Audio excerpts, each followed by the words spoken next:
అసలు ఈ సమయంలో వీళ్ళందరూ మన ఇంటికి ఎందుకు వచ్చారు? ఆ విషయం చెప్పడానికే వచ్చాను. వీళ్ళు మా ఇంటికొచ్చి ఏం నాటకాలు ఆడుతున్నారో తెలుసా? ముక్కు పుడక ప్రమాదంలో ఉంది మావయ్య. తాళపత్రాలలో రాసుంది.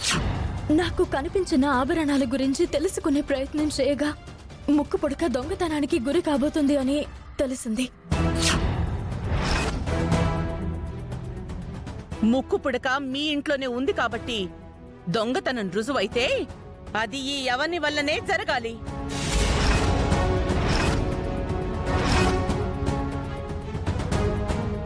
లేదా ఈ అర్చన వలన జరగాలి. లేదా నీ వల్ల జరగాలి. లేదా కొత్తగా వచ్చిన ఈ గౌరీ వల్ల జరగాలి. ఈ రోజే డౌన్లోడ్ చేయండి. మీ ఫేవరెట్ షోస్ చూడండి.